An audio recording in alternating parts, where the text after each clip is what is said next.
Scab for the bosses, don't listen to their lies. Those poor folks haven't got a chance unless we organize. Which side are you on? Peachos are overrated. Which side I are agree. you I just said Peachos aren't the move, I don't think. you know? No. Not vibing, not Like, sick. If I'm gonna eat like a gummy thing, it's gonna be, well, firstly, it's gonna be gummy bears. Yeah. Like almost Like- always. Like, that's gonna be my first choice every single time. yeah. Is Haribo gummy bears. A classic. America was built on, I'd even say. Truly, on this German German gummy bear company. And then I feel like maybe like Scandinavian swimmers Yeah. from Trader Joe's. Yeah. Like the Swedish fish knockoff. I agree. And probably more in particular, the sour Scandinavian swimmers are so good. I would agree. Yeah. And I can fuck with, on occasion, just a good old like trolley, like sour gummy worm. Yep. Those are all right. Yeah. Yeah. Or just like, gummy worms in general. Yeah. They're Like not gummy normal. bears, but they're But they're good. They're good. Sometimes They're you good. want to like chew it and like yank on it and rip it out of your mouth. You know the feeling? Yeah. It feels good. It feels But Peach great. O's, I feel like the texture is not there. The flavor is absolutely not there. I know. The little sugar crystals on top are doing nothing to add to the experience. Truly. Overrated gummy by a long shot. overrated gummy. And like, yeah, like there's something about like the smooth. I mean, obviously, like if it's sour, it's gonna have like the granular. And that's what texture. I want that. Like I want the sour for that. Yeah, like when I'm having a sour treat, I want the little sour grains on it. Yeah. Because then I also can kind of like judge each one of like, the level of sourness it's going to be based on the amount of granules. But yeah, if it's just a plain flavor, I don't like the extra sugar crystals. Why are you making it granular? Yeah. Yeah, I don't like it. I don't like that at all. I agree. I would have to agree. Yeah. But it's gummy bears all the way. Yeah. And the clear color ones are obviously the best. Yeah, I would agree. And then probably green and then red. Okay. Yeah. I would say orange is last. It's like Starburst. I feel like no one likes the orange Starburst as much. I like them. They're fine. I like orange Starburst better than red Starburst. That's for sure. But Yeah. pink Starburst obviously is the MVP here. The pink There's is the no, MVP. Yeah. I yeah. do love a pink There's no Starburst. arguing with that. Yeah, you're so correct about that, actually. I do love those kind of like different flavored like the like exotic flavors. Is that the right way to say that? I think You know what I mean? I think you're onto something Like- because it is like like the tropical. Yeah, I there's don't like know. dragon fruit Yeah. or something. Those ones are really good. I would agree. I would have to agree. Welcome to Candy Cast. Candy Cast, where we talk about candy. Different candies. What's your favorite candy? What's the best kind of candy? What's the worst kind of candy? I already answered that question. So true. Folks, we got fucking new mics up in Oh this my bitch. God, I know. And y'all would not believe. It feels like Yeah. I'm in a professional recording studio right It's now. so nice. We got pop filters. Pop filters. Pop filters. So that when we go, like, when we say a word that has, like, a p in it, Yeah. it's not, you don't get that, like, of air, Yeah, exactly. you know? It'll probably like kind of filter out a lot of the like weird breathing and stuff too. Like, Yeah. or I've noticed when I'm like reading stuff, I do like a a lot, you know, You do. like a well. So Yeah. I wonder if it's do gonna that. filter some of that out. That's really funny. Oh my God. Um, yeah, a little bit of that. Maybe some of the Yeah. jingle jangles of Shiv's collar. Precisely. It's just, again, I think just all around, it's going to elevate. It's going to Mm-hmm. do this. But again, I'm still kind of figuring out the levels and stuff. So Yeah. bear with us So for a forgive few us. more episodes until we got it honed in. Yeah. Fucking, You know what I mean? fucking zeroed in. Exactly. And you're having the most beautiful, crispiest Yeah, you're audio having the flowing audio into your ear listening holes. experience of your life. This is going to change everything for you guys, actually. I think so. I really think so. I actually really think it will. I think it's going to be really good. It's going to be major. Yeah. Major. I have a story. I always Please. love just telling you the weird stuff that I happens. know. In my day-to-day life. Yeah. We were at the laundromat the other day. Okay. Love the laundromat, honestly. It's a great service. Such an experience. It's such an experience, though. But it's like, it's great that we have access to that. It's like, really we don't have a nice. washer and dryer. We need a place to do laundry. Community laundry. But there's always something going down at the laundromat. This last time we were there, we saw a guy and I presume his like girlfriend or spouse or whatever. And like they were wearing Raiders jerseys. Okay. Which feels relevant, unfortunately. And the Raiders are, hold on. Raiders is from Los Angeles. I think so. And they play baseball? Close. No. Basketball. Not that either. Football. I think football, yeah. I'm looking it up. I'm pretty sure football.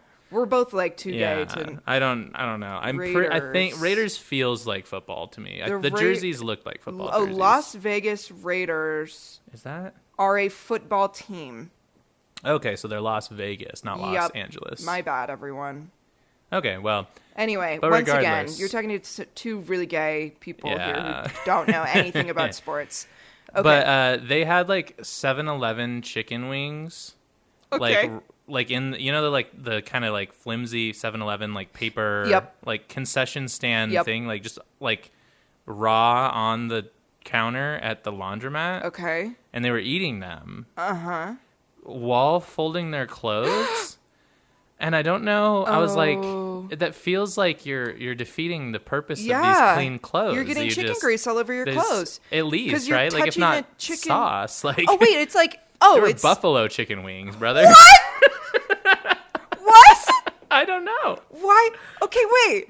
So you're touching these wet, like sloppy, like wet with slop with... With sauce wet with wings? Sauce. Like they're like they're sloppily covered in this buffalo sauce. Yeah. And then you're touching and folding your clean clothes with the same hands? I was like, unless they're What? like washing their hands every time they eat a wing, but like they were just chilling there on the. First of all, I don't know that I trust the counter. I honestly don't even like putting my clothes on the counter. No, at the I laundromat. know, I know. So I was like, that just first of all is like a red flag for me. Yeah. And then I was like, but yeah, it's like unless you're like washing your hands, there's like no way. I don't think you can like lick your fingers clean no. and then touch enough. and fold your Yeah. clothing. No way. So No way. it was very. And I do have the honor of having like a washer and dryer inside of my home. So, Yeah. I understand maybe when you're at the laundromat, you're trying to like kill two birds with one stone. Yeah, and, like let's eat lunch. but- yeah. Don't think I've ever in my entire life been eating food whilst Yeah. doing my laundry. Well, I don't think I've ever done that ever. It's one thing too to like I'll get like those like prepackaged PB&Js from 7-Eleven. But like I'll eat those like in the car while I'm waiting for the dryer. I feel like that's different than like. Well, and know. listen, you can eat some chicken wings if you must, but Which they must. which they must. Clearly they must. But I'm like, what? Yeah, I would think I would want to eat that while like the washer's going. Yeah, like I feel like you got a lot of time to kill at the laundromat. Eat that and then go in the laundromat bathroom, wash my hands, and then I'm handling my garments. Then I'm doing my stuff, exactly. But I'm definitely not simultaneously. It was simultaneous. Again, they were on the counter at the laundromat. That blows my mind. And like again, I feel like maybe I know I'm not maybe more of like a little bit of a germaphobe than most. Sure, but like, sure. I've seen like big old beetles and stuff inside the laundromat because it's it's a place. It's yeah. They keep it relatively clean, but there's a lot of people that are in there, and it's like I don't know. I just kept thinking of that like beetle, and then they're like putting their food everywhere, and I was like, I don't know, man. It is really the touching a sauce covered wing and then touching your clean clothes. It is a little baffling. It's truly baffling. Yeah. Did I ever tell you about when I was I was a receptionist at this nail salon and I had to do the laundry? I remember I know you were a receptionist at a nail salon, but so I used to be a receptionist at this nail salon that will go unnamed. And part of my duties, for whatever reason, even though I was getting paid like $7 an hour, lovely. part of my duties as receptionist was to wash the towels. Okay. So our original location did not have a washer dryer in it Oh. in the building. And usually, like, the owner would take home the towels and then bring towels and, like, wash them the next day. Either, like, she wasn't able to, or something happened, or we ran out of towels. Like, we just went through the towels, like, during the day or whatever. And so she was like, okay, you're going to have to take the towels down to the laundromat and, you know, get them washed and everything. Yeah. Which I had done before. And it sucks really bad because I would have to bring the company phone with me and still be, like, answering phone calls. Extra ass. Yeah, it was a lot. And then I'm, like, trying to schedule people on this little app on the phone, which it doesn't work very well, while I'm still, like, on speaker on the phone with them at a busy laundromat. It was, like, the worst. Anyway, so I go to the laundromat one day. I'm, like, trying to deal with all of this stuff. I have the towels in the washer. And one of the dryers in the laundromat just catches on fire. Oh my God. Yes. Holy shit. This is the one that's over by, fuck. I can't remember. I think it's the one that's over by, what's that coffee place called that's near Liberty Park? Alchemy? Is it called Alchemy? Yeah. I think this is the laundromat that's over by Alchemy, if memory serves me well. Anyway, one of the dryers catches on fire, and there's, like, probably 5 of us in there, and we all just kind of look at each other like... I mean, I've actually never, that is the only moment in my life I'd ever been in a situation where there's, like, a fire happening in a building that I'm in, and all of us were like, what do we do? And I kind of looked at everyone, and then finally some person, like, ends up calling 911 or whatever, and I just, like, get the wet towels out of the washer, pick up my shit, and I just leave. Yeah. And I get back to the salon, the nail salon, and I obviously am walking in with these wet towels, and the owner is like, what happened? And I'm like, laundromat's on fire. You're like, you're never gonna fucking believe I'm like, this, dude. I'm not doing this. Like, I'm not doing this. Yeah, I mean, what do you want me to do? do? Yeah, the laundromat's literally It's on fire. Oh my God. Jesus Christ, that's insane. Holy shit. Wow. Yeah. What a time, dude. What a time. That was a crazy time in my life, truly. Yeah. I have also never really been in a building that was, like, actually on fire. Right? I, like, didn't think about that until right this second. Yeah. But yeah, that is my first and only experience with, like, being inside of a building where something is on fire and could potentially be, like, really bad. Like, I mean, maybe... I'm trying to think if I've, like, lit my food on fire at my home, like, you know, over the years, but I don't think I've done that either. Yeah, I've, like, burnt stuff, but I've never, Yeah, it's never been, like, it's never a risk caught of fire. Yeah, like, being on fire, I feel. My dad definitely would catch dinner on fire sometimes, probably because he was not sober, and but that was always, you know, that was never, like, it was just like a whoa, and then we would, like, take care of it. Yeah. But that's really it. I don't know, yeah. One time, this is such a, like, weird thing that we had, but we had, like, at my church, we did, like, a cardboard art, like, fundraiser thing. Okay. So people made a bunch of, like, cardboard art. Like sculptures. Yeah, sculptures and stuff, to, like, sell, and it was, like, to fundraise for probably a like, developing country. Sure, as you do. Somewhere. As churches do. As a church does. And... someone made a Perry the Platypus like costume, basically. Like, you put it on yourself. Oh my God. And it was pretty cool. And we, like, my family got it for some reason. It was, like, in our backyard for, like, 2 months. And we were like, what are we actually gonna do with this? Right, exactly. So I was like, let's light it on fire. when I was like I was like 11 or 12. Sure. And so we light it on fire. And it kind of got out of hand because it was like, Oh, no. again, it was like a costume size. Yeah, it's pretty big. It kind of got out of hand, and I was like, Kaylee, get the hose. Ah! and it was fine. We, like, hosed it off, and it didn't like do anything, but it did burn, like, some of the, like, paint or cardboard into, like, our cement slab in our backyard. And I never told anybody what that was from. So. You heard it here first. That feeling of when you're a kid and you're, like, playing with fire and it feels really good, and then the tables turn and the fire just starts spreading, like, a little too much, and you're like, oh fuck, oh shit, oh God, fuck, oh what have God. I done? What have I done? And it's like, am I about to, like, burn my family's entire house down? And the it's panic. gonna be like that feeling where it's like there's such a split second between you're like, yeah, this is the fucking best, and then you're like, oh, I've ruined everything. You're like, oh my God. I'm never someone's recovering dying. from Yeah. this. And then like you finally get it put out and you're like, Truly. like panting and, oh, yeah. Well, we should probably We probably should. get down to business, maybe. However, this is Remarks the podcast. It is, baby. yeah. This is not Candy Cast. No, but no. who knows? Maybe we'll keep talking about candy this episode. Maybe it'll just come up. Yeah, I feel like we got some opinions. I do. You know, Yeah. I am a candy kind of gal. Mm-hmm. I love hard candies. Yeah, you do love hard candies. I love hard candy. That is a me Yeah. thing. That is a very Phoebe. I'm a licorice kind of man myself. I love a good licorice. Yeah, you do. Are we talking red vines or Twizzlers? Not black. No, not black. Thank God. And of the two, Twizzlers, but even Twizzlers like aren't good. What's your preferred licorice? Dude, fucking Wiley Wallabies is this like Australian licorice band. I think we've literally talked about I'm this sure on we the have, show and before. it's so good, dude. They have a huckleberry flavor. It's so fucking good. Yeah. Huh. I'm gonna bring you some soon. I want to and, know. you Yeah, I you mean, need I to- want to. I want you to need try. feel it. You need to figure. Yeah, you need to experience it. I want to try this. I'm Phoebe. I'm Taylor. This, yeah, and this is Remarks. We're potting. We're casting. As we do. I mean, I think quickly before we get into our stories today, so Donald Trump is the president.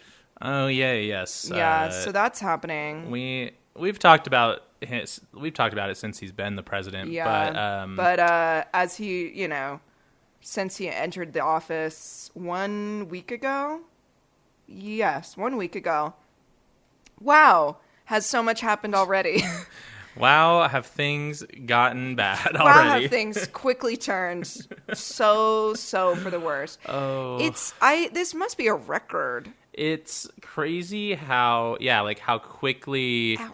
And I was talking to Eden about it, and I was like, of course he's doing the fucking like the stuff that all the like own the libs motherfuckers are like. Yeah, there's only two genders. Yeah, Absolutely, Like, he's doing all this like really it's performative shit that like is scary because it's like what does that lead to? Obviously, but like I know he's doing that to like wrangle all the support and be like, wow, Donald Trump Sure. actually does what he says, and then he's gonna ruin everybody's lives because even the working class that supports him because he fucking doesn't care about you. He's a rich asshole. Of course he doesn't care about you. He's literally a billionaire. Yeah, it's just like, wow, you know, the Civil Rights Act gone. Literally took like 1 day for ICE to be like everywhere, like full-fledged, like immediately. Like it was like I honestly hadn't even heard that much about ICE in like a while, like for the past 4 years, I guess. Yeah. And then just like out of nowhere, it was like ICE is doing raids. Yep. At least in Utah, like all over. I was seeing like yes. ICE was spotted here, ICE was spotted here. Like it was crazy. Yeah, I was like talking to some of my clients on Saturday, and like multiple people had stories about like somebody that they knew getting pulled over and having their citizenship questioned. I'm like, Jesus Christ. Fucking crazy. Yeah. It does certainly seem like they were like chomping at the bit and then, you know, got the green light and just are like smashing. Yeah. In a bad way. In a bad way. Yeah, it's scary, dude. Yeah. Stay safe. Yeah, I know. Don't talk to the cops. Yeah, don't ever speak to the cops. Know your rights when it comes to ICE. You don't have to let them in. You know. Yeah, and you know, I mean, love thy neighbor, support each other. Fuck. Yeah. Fuck. Fuck. Oh do God. That too. Oh God. It's all so bad. It's all bad. Okay. We're gonna be. Well, we won't be fine. We're here for each we other. Won't be fine. We're not fine. We're already not fine. And that's at least Yes. some consolation. Is there's Yes. groups of people that are trying to support one another and help through this time, which to me it helps a little bit. Yeah. Same. I'm like, I have my lovely friends, my lovely family, my lovely chosen family. And And, we have some lovely organizations here that can make me feel a little bit better about life. And and then, you make it through each day. You just do. You just keep going. Yep. Even when you feel really, really crazy. When you are going insane. Yeah. Yeah. I feel like we'll be doing a lot. I did have years. to have like a little bit of a mentee bee the other day. And then, as you do, you just scoop yourself back up and you say, okay, well, now I'm living. Now I have to go like to the grocery store or whatever. I have to go normal again. Yeah. For sure. All right. What are we talking about today?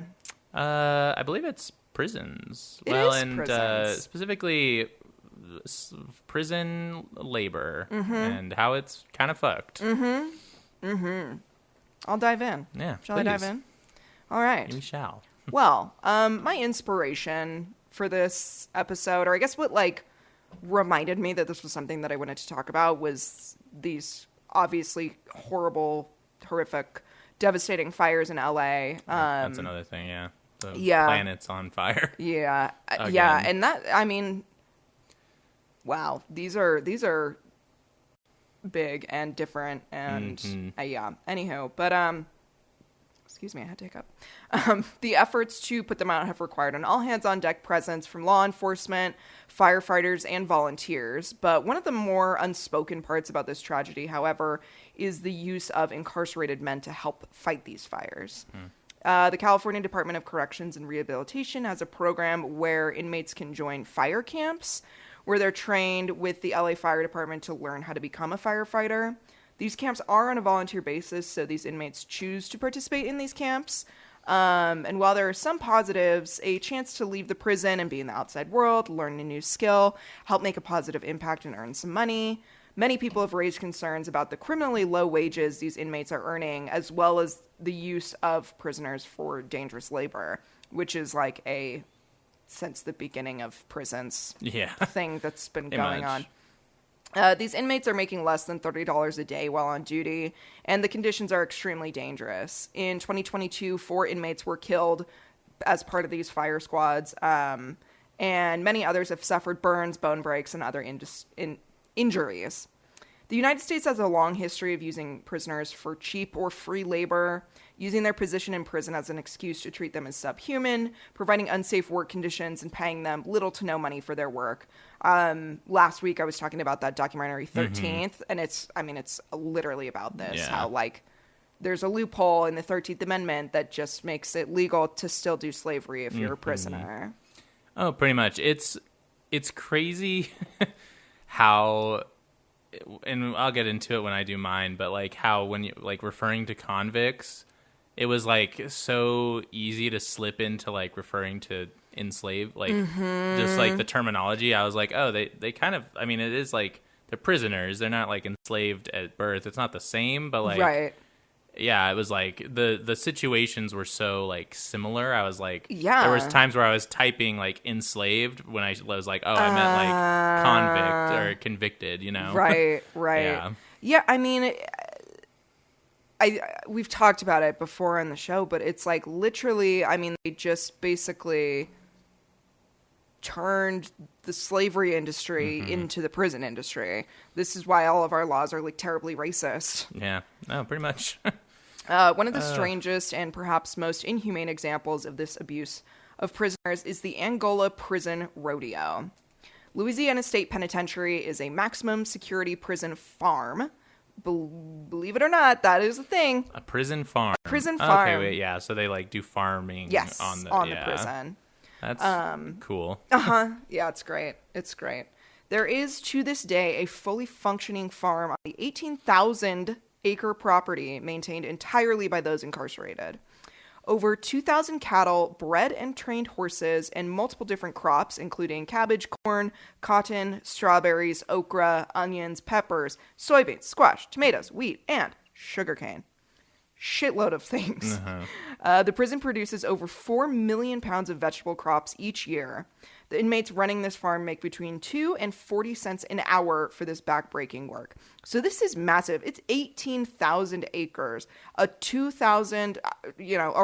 2,000 cattle at this farm. I mean, this is a factory farm. This fully is a factory farm. And the prison is not public; it's private, right? Mm-hmm.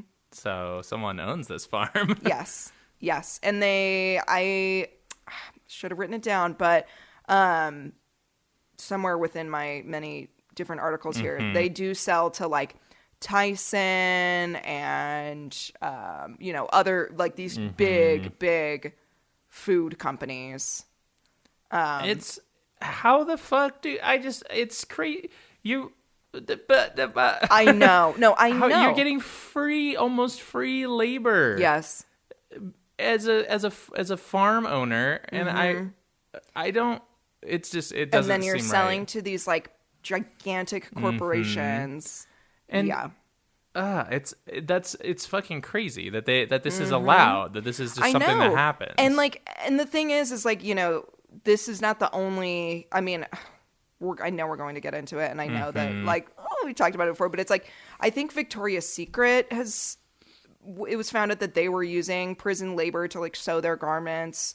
I mean, there's tons of these huge corporations that use prison labor to make whatever it is that they're fucking selling, or produce whatever it is that they're selling. I mean, like the whole joke about like making license plates in prison, right? Like, but even then it's like, I can not understand. I mean, the state shouldn't do it either. Right. But it'd be like one thing, I feel like, if you're working for the government and earning a wage, but like this is like a private company that is like paying, again, below the minimum wage for well below the minimum wage because because they don't want to hire people to do this. Exactly. And then these huge corporations are able to purchase this labor or purchase these items like way lower cost than they would if they just had, say, their own farm or their own manufacturing plant. And they actually had to pay people real wages. Exactly. Oh It's so like, I mean, again, it's insanely fucked up. Yeah. It's like, this is slavery, but this is how they get around it. And because people don't see incarcerated people as like human beings, nobody really gives a fuck. Well, and it's like, of course, like your fucking run-of-the-mill mom and pop like farmer isn't going to be able to keep up with the slave labor farm that can pay workers 50 cents an hour. Exactly, and doesn't have to do workers' rights with them exactly. either. Like, no fucking wonder that like farming corporations are like, or giant farm companies are like taking over. I mean, it's with everything, of course, but like, right. It's with the fucking Jesus Christ. I know. Like, oh, I'm mad. Anyway, I'm already mad. I know. Me too. Louisiana State Pen has a sordid history, being called the, quote, bloodiest prison in the South. Oh, good. Which I'm sure is like a real high bar. You know what I mean? Yeah, no, it's tough to get that. The South is not great to incarcerated people. It is built on what was formerly a slave plantation known as Angola, and it's named after the country in Africa where most of the enslaved people had come from. And so that's why this prison is called Angola. Angola is also called the Alcatraz of the South. Yeah, which I think can help build a little perspective on this place. Yeah, it's crazy that Alcatraz doesn't exist anymore, and this place still does. Exactly. And I mean, it's right there. I mean, this literally used to be a slave plantation, and now it's a prison. I mean, it's like, I don't feel like it's even, they're even trying to pretend that this is something else. It's like, no, this is what prisons are. You took what was slavery industrial complex and you turned it into prison industrial complex. Angola essentially never changed from being a slave plantation, and basically just got kind of a little facelift that allowed it to be branded as a prison, though the conditions and the forced work stayed the same. In its early years, the prison even used to lease out black inmates to other plantations to use as slaves. Oh my God. Yeah. Like, it's just, again, like you were saying, it's just slavery. It's just slavery. I mean, this one, I think this prison in particular really puts a glaring light on it. Yeah. Oh my God. And many of these inmates that were leased out would die during these leases due to the plantation owner's cruel treatment. And obviously, nobody's like checking in to make sure that the slaves are being treated well. Literally, yeah. The rented slaves are being treated well. God. I don't know. Oh, Yeah. no good transition here. Not once. There's no way. There's no nothing great to way. say. It's break time. It's break time. Let's eat some candy. Woo. Woo. Break.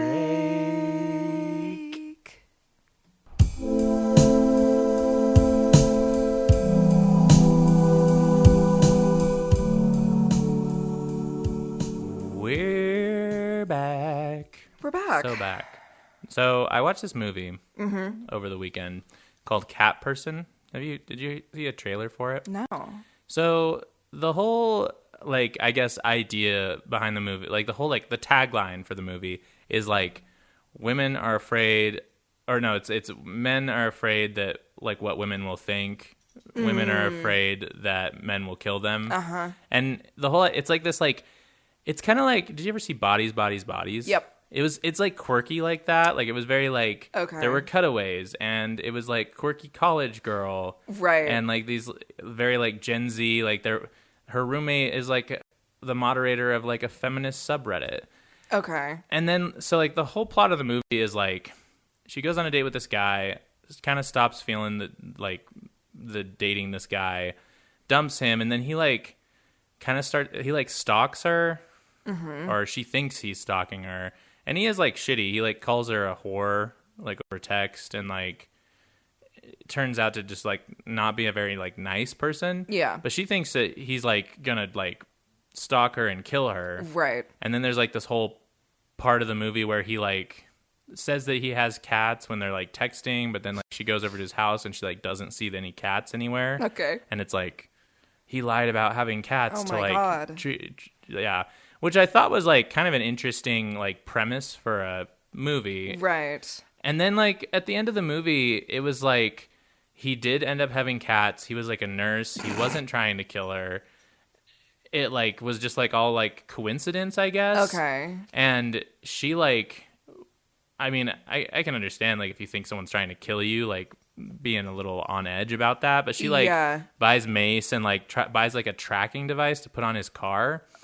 And the whole message of the movie, I guess, that I was getting at the end of it was you think that a man's gonna kill you? Well, you're acting crazy. Right, that's what I was just men gonna are actually say. fine. Is that the moral of the story here? That's what but again, it was kind of a hip Yeah. Gen Z woke movie, for lack of a better term. Yeah. But yeah, at the end of it, I was was that what they were trying to go for? Is and then the roommate who's the moderator of the feminist subreddit, he gets all mad because there's another moderator who's a man, and she's oh, no men in our feminist subreddit. And then it's they're at a college, so everybody's knows each other, and the guy Right. helps her, drives her to pick up her friend when shit's hitting the fan with this other guy. And then her whole arc was maybe men feminists aren't that bad. And I was my is this God. a man apologist movie? Yeah. I don't know. I feel everyone should watch it because I really want to know everybody's Yeah, I'm very opinions on it. Pirate it or something, because I don't know. I didn't like it, but it's it was so strange, the whole movie. I would like to just know what everybody thinks. I know. It was odd. Anyway, looking it I just up had to right now. talk about. Oh, I think it was streaming somewhere. It was on Person. HBO Movie. Max or something like that. It was on something. So you could stream it and you wouldn't really be buying it, but interesting. yeah, it was an odd. Oh, Nicholas Braun is in it. Yeah. And yeah. Isabella Rossellini? I know. Huh. Again, Okay. very interesting. If you have a night where you want to watch something strange, give it a watch and tell me what you think. I mean, I do love watching, kind of shitty movies. And, the thing was it there was even some, funny parts of it. kind of the same as like Bodies, Bodies, Bodies, where it was like there were some like pretty like humorous moments that were very like kind of making fun of internet culture and stuff. And this was like dating culture and all that. But again, I get like the message of the movie. I was like, what am I supposed to feel at the end of this? What's the takeaway here?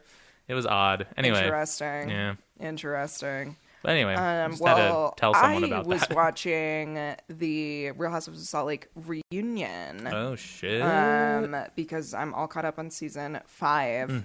And then now they're doing the reunions. So Maddie and I were watching over the weekend. And, man, there's almost nothing better. Yeah. There's almost nothing better. We were watching the finale. So they do the finale episode and then they do the reunions. We were watching the finale over at Maddie's house and his friend was over and was like in the other room. And he walks in after we like finished watching. He walks in and he's like, I actually think it's more entertaining listening to you guys watch this and like hearing you watch it from the other room than it is to like actually watch this show because we're so into it and we're like, I can't fucking believe Meredith just said that. Honestly, I could see that. Yeah. Just like getting real invested and just like this fucking bitch. It's like how like a football fan would watch football. Like I'm like standing up and like yelling at the TV and being that's like, beautiful. They called that play wrong. Yeah, and I think can't believe Angie Katzenavas thinks that. I honestly think that reality TV is like the gays football for sure. 100. Yeah, absolutely. Yeah. It's like how Lip Sync Battle was drag for straight people, Yes. Right?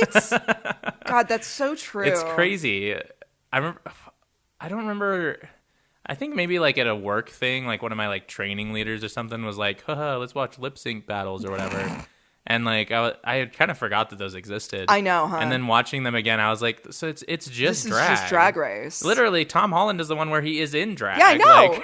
And that's everybody's favorite thing. Yeah, and I'm like, oh, but God forbid, watch a drag queen. I'm like, if you guys could just open your minds, you would be watching some of the greatest TV known to man. I'm like, y'all who love these lip sync battles would love RuPaul's Drag Race. Oh, you would eat it up. Because they're like serving down. Literally. During those lip syncs. Constantly. Pussy Hat Slay.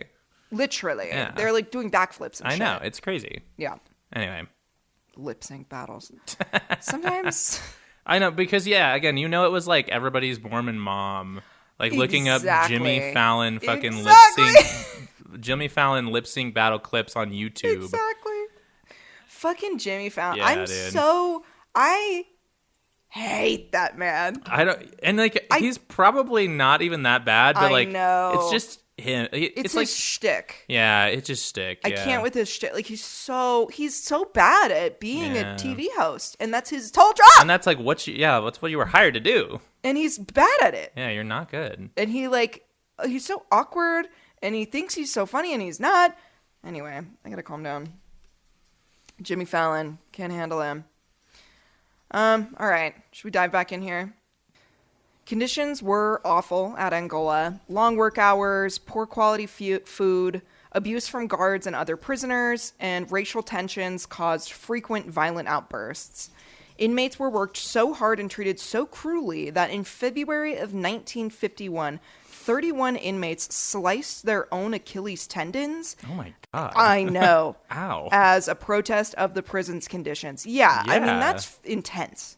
You have to really fucking hate it. And it gives you the shivers, yeah. I have always had this thing with my Achilles tendons. I think a lot of people do, but like I don't let other people touch them. I don't like it. I'm so nervous that it's gonna just like snap somehow.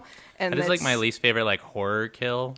Yeah, least favorite in the sense that like I mean I guess it's effective, but like when they like slice it's like their tendons in their like ankle or whatever, and you're like I get the heebie-jeebies really bad, really bad. Yeah. So this was quite that paints a picture of how awful it was in there. Jesus. Yeah. These men became known as the heel string gang because they would hop around on their uninjured foot and sing the heel string boogie. Don't know what that sounds like, but... That sounds lit, though. There you go. This protest grew, and up to 55 inmates had slashed their tendons, so an investigation of the prison's conditions finally was opened. Collier's magazine called it, quote, the worst prison in America, which Yeah. again is saying a lot. Is in fact saying a lot. Yeah. 'Cause Holy shit. Pretty much all our prisons are real bad. Really bad. Unfortunately, things would not get better at Angola. It still maintains its reputation for cruelty and abysmal conditions. In 2009, James Ridgway, an author for Mother Jones, said Angola was, quote, an 18,000-acre complex that still resembles the slave plantation it once was. Yeah. In a lot of ways. Yeah, like a lot of ways. Also in the way that, like, you know, it's mostly black inmates, of course. Yeah, and of course. By like a because long shot. By a long police shot. And the whole system is super racist, and this is why, so they can use they can have slavery without it being slavery. Exactly. Like, yeah. Especially in this area too. It's just like the rate of, you know, black people that end up in prison versus any other race is like, It's crazy. the deficit is Yeah. egregious. In 2009, in order to cut the budget, the prison began using bunk beds in the inmates' quarters in order to shove more and more inmates into the prison. They also reduced the amount of guards they employed and replaced officers with security cameras. The decreased number of guards and increased number of inmates led to further chaos and even worse conditions. Obviously. Yeah. I mean, it's a recipe for disaster. Yeah. As recently as 2023, a U.S. district judge ruled that the juvenile inmates at Angola were being held in conditions that were unconstitutional. Angola has some of the longest solitary confinement sentences, one inmate being in solitary confinement for 26 years. What the Yes. What? Oh my god. I know. Excuse me. That made you cough. Literally, It was so... oh my god. 20 Yes. What? Yes. How does that's you talk about cruel and unusual. Exactly. He was in solitary confinement for 26 years. And it's like, you know, you want to say like, oh, how is that even legal? But it's like, nobody's like checking. Nobody cares. You know, nobody's coming yeah. into these. I mean, I understand that like sometimes, yeah, but like not really. Like the Yeah. regulations of these prisons and also the people who are like in charge of coming in and Exactly. like making sure everything's up to They're code. buddies or with the whatever. fucking prison warden and Yeah. buddies with all the guards. Like, yeah, they don't give a fuck. Like, Especially at this prison. Like it's Jesus. egregious. I can't, y'all imagine like COVID, where we were isolated in our homes, like our comfortable homes, for 26 fucking Yeah. years, dude. You are in one room with a bed and a toilet in it. Nothing else. Nothing else. Alone. That I can't. That's fucking hell, dude. That's Literal actually hell. Literal hell. I mean, That's yeah, it's... terrible. I've said it Oh my once on the God. show. I'll say it again. Solitary confinement needs to be abolished completely. It is so That is sickening, cruel and unusual. sickeningly cruel. Yeah. Especially for 26 years. Jesus, man. Yeah. And Angola has the largest number of inmates serving a life sentence in the entire United States. Angola also has an incredibly dark history with sexual assault and sexual slavery. Both inmates and officers have participated in the gang rape and trade of weaker inmates to be used as sex slaves. And this, of course, is not unique to Angola, but it is another horrific stain on the legacy of this prison and is like just kind of a known fact. Yeah, just on top of everything else. Exactly. Well, and I mean, just in prisons in America in general, like, it's, I remember, like, someone at my job one time made some joke about, like, they were talking about prison, and they were like, oh, because, you know, I was, like, token gay friend and all these, like, finance bros.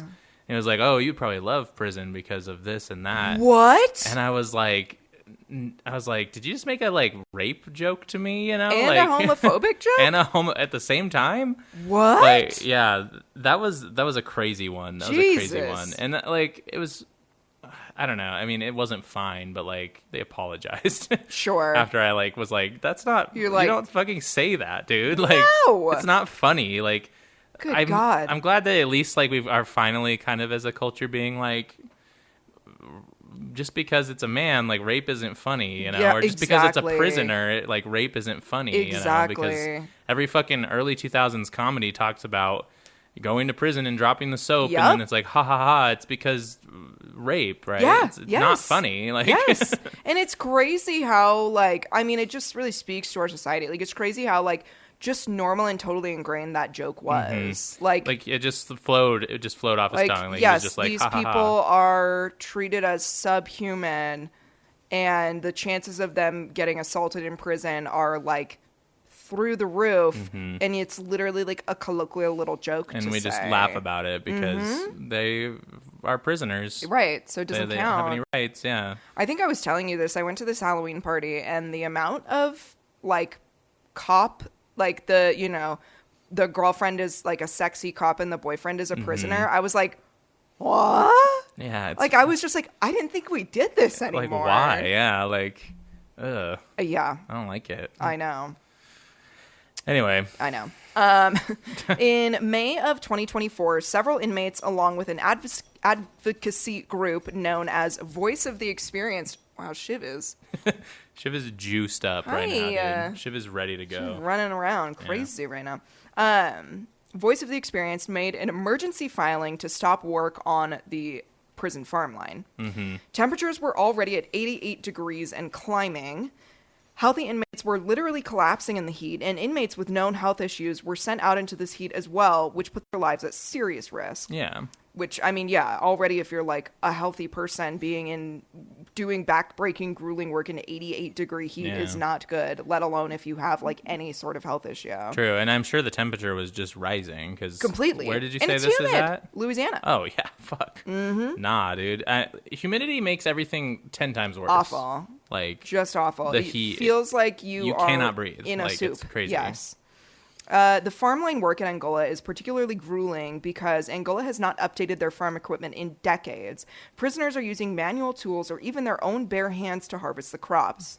U.S. District Judge Brian Jackson issued a temporary halt to the farmline work, as well as ordered prison officials to provide sunscreen, tents for shade, and when heat advisories are issued, to give the farmline workers 5-minute breaks every half hour. Yeah, I mean... Great. That's a good... I mean, that's nice, I guess, but, like... Also, I'm like, were we not having sunscreen and shade tents before? Obviously not. We weren't having sunscreen? Like, I'm like, Yeah. Jesus. Yeah, and, 5-minute breaks every half an hour. And, like... In, like, 88 degree 88 or degree warmer weather in humidity in fucking Louisiana Yeah. while you're doing, like, hard labor. physical labor in the direct and sunlight. guess what? They're making 25 cents an hour. Exactly. Wow. Exactly. So this is all to paint a picture of what life as life at Angola is like. It's cruel and unusual punishment. It's legal slavery. It's ritualistic abuse of incarcerated people by the guards in charge. And the prison stands to make over $8 million a year from these incarcerated people. Hell yeah. Yeah, I didn't see. That was our fault. We didn't consider how much money that they were making. We forgot about the fact that, like, this Yeah. prison gets to make money. Yeah, and that always trumps human lives. That's exactly. for sure. No, yes. Yeah, I was like, oh, they're making money. I get it. I take it all back. Yeah, I take it all Episode back. over. Yeah, I was we're wrong. good. Yeah, sorry. This is the first remarks was wrong episode. Yeah, right. I think that actually prisons should be an industry. Yeah, you no, it's should really make money good. off of Yeah. the practically free labor that you're doing. Because that you're getting. how would the owner of this prison and farm, I assume it's the same person, how would they buy, like, their second Ferrari, Phoebe? Exactly. And that'd be really sad. How would they fly around on private jets? It's true. I'm just not thinking about the CEO of this prison. Yeah, you're not and considering their life. his needs. Yeah. Oh, I love it. The prison is already so egregiously unfair to its inmates that I could just do an entire episode on the work conditions alone. And so when I tell you the story of this prison rodeo, it really sets the cruelty over the edge. The Angola Prison Rodeo, established in 1965, is hosted every year for one weekend in April and every weekend throughout October. It is the only prison rodeo that still exists in the United States. That's not a good start. Exactly. The inmates at Angola can volunteer to participate in the rodeo activities to win cash prizes, work concession stands, or sell arts and crafts they've made in order to make some money. However, the prison does take 22% of all money earned at this event. Obviously. Again, second Ferrari. Right. People can buy tickets to the rodeo for 20, like non-in-card, Yeah. everyday people not in the prison can buy tickets to the rodeo for $20 a pop and get to witness what is called, quote, the wildest show in the South. Some inmates have called the rodeo days some of the better days of life at Angola. It's a chance to make some money, to spend time outside and interact with folks living on the outside, and possibly even a chance to see old friends who have been released from the prison. Mm-hmm. Tony Grimes, who was a former inmate of Angola, attended the rodeo as a free man in 2024. Quote, I came back to support the guys, kick it with them, and to spend a little money with them. Because a lot of these guys, I'm going to say 90% of these guys, don't have any income coming in and don't have family supporting them. But after attending the event with a new outsider perspective, he was unable to look past the cruelty and the racism of it all. Quote, when I was in here, it was a different ballgame. But now when I look at it, I'm like, how are we giving these politicians and the state all this money? Why is anybody outside of these fences supporting this? The prison and this prison rodeo is one of the most powerful political tools that is used to stereotype Black people and normalize our negative environments.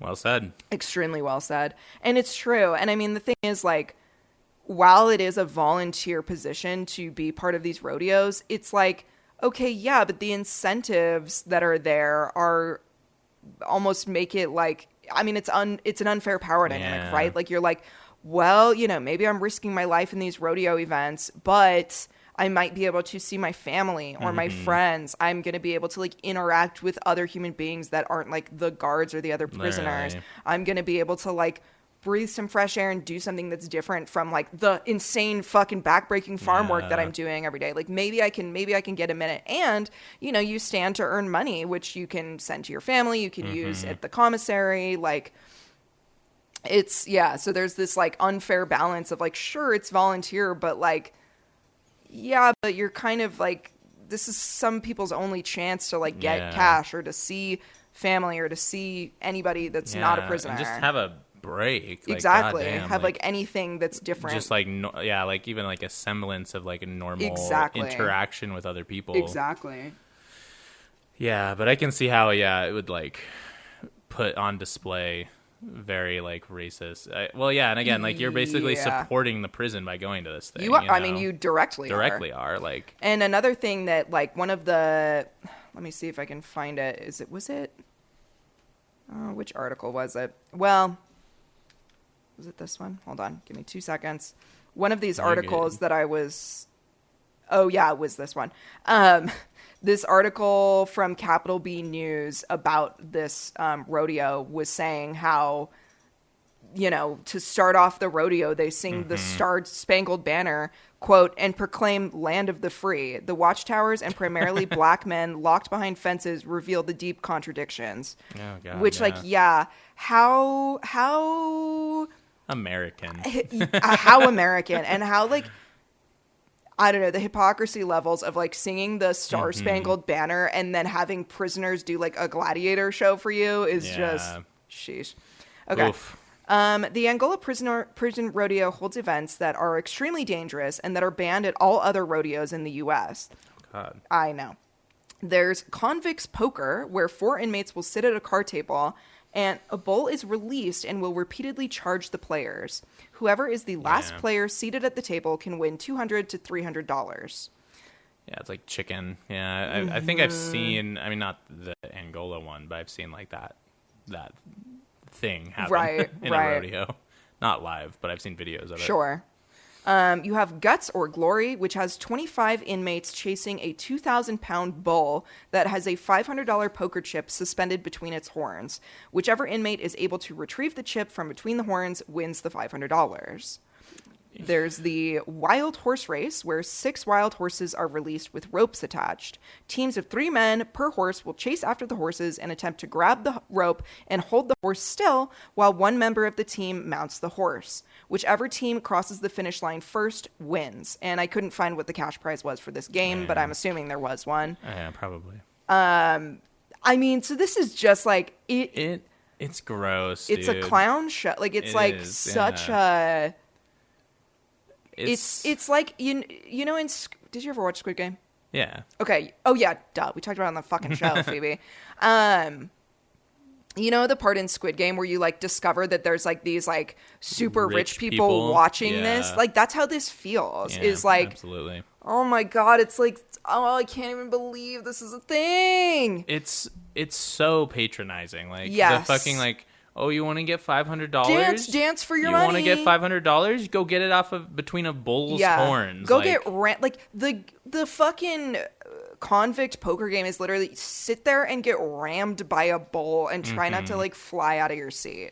And then it's just insult to injury to be like, yeah, this is like the only time you can like get out and do something and earn money. And then also on top of that, it's like we're taking 22% of any of the money that you earn. So it's like, there's fuck like off, dude. Yeah, and there's like the crowd there is like cheering and jeering while you're like getting stomped on by a bull. Yeah. And this other article I was reading, of course, was saying there was a lot of like "Make America Great Again" hats and shit from the people. Well, and again, it's like it's one thing, and again, there's probably a good reason why a lot of this stuff is banned and outlawed. Exactly. But it'd be one thing if you were like a professional rodeo person cowboy who like went and voluntarily did this, and has like a life free, and you got to keep the money that you got that you earned, and like fine, that's your choice. You're not being almost forced into this. And again, it's like it's not forcing, but it is. It's I mean, your hand is definitely being pushed here,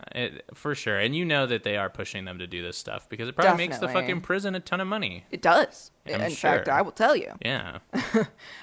These events are not sanctioned. The inmates are not trained, and any protective gear the inmates are given is minimal, and certainly does not stop major injuries from happening. Oh, I'm sure. In 2024, an inmate was gored by a bull while participating in a game called Ring of Fire.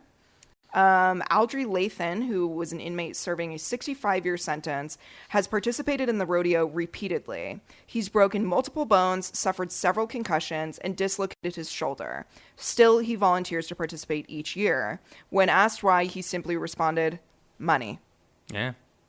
Yep. And again, it's like, this is like one of your only times you can, I'm sure, make that much money like so fast. So it's like, of course they're gonna do it. Like, it does feel very Squid Game or like totally weird, like spectator, like rich spectator, like Hostel, like those movies where it was like the rich fucking people. Yeah. The rodeo gives prisoners a chance to earn some actual cash as opposed to their measly few cents per hour. Quote, "I don't really have that much outside help, so instead of calling and asking family members for money, I come out and participate in the rodeo and try to do everything on my own," Aldry says. In 1996, Johnny Brooks, an inmate at Angola, had gone unconscious while riding a bucking bull. The bull bucked and his head slammed into the bull's back, which injured his neck and caused him to go unconscious. Oh, no. Which then, of course, he like fell off. And, a quote from the book called God of the Rodeo describes Johnny's experience. Quote, "Besides last year's injury, Brooks had, after his first ride in his first rodeo more than a decade ago, been kicked in the back by the bull that threw him. He had then watched another convict thrown immediately in front of the chute. The bull found the man on the ground and shook him between its horns, cracking his spine. Oh my God. Yes. The man was left a quadriplegic, living in the Department of Corrections version of a nursing home. A few years later, Brooks had broken his arm, and the year before last, the flesh just below his eye had been sliced open by a bull's horn." Yeah, I mean, it's that's horrific. Absolutely horrific. It's insane. Ugh. Dude, I cannot. And again, it's just like people are just like, we go to the rodeo every year. They're like, it's like a huge event in Louisiana. It's like, oh my God, yay! It's here again. It's that's people are like taking their families crazy. To this. Oh God, I know. It wasn't until the 90s that the participants would be given protective gear like mouth guards, helmets, and protective vests. Oh, good. And that's basically it. Yeah, no, that's great. According to USA Today, quote, "One inmate, Alex Hennis, has sustained a broken eye socket, broken nose, broken leg, broken hand, strained shoulder, and 14 concussions." Oh, God. Yeah. Broken ribs and wrists are a daily occurrence at the rodeo. Inmates are bloodied and beaten throughout the events. Concussions are common, and some inmates have even suffered heart attacks at these events. What's worse is that, like many prisons, the hospital for inmates at Angola is severely lacking.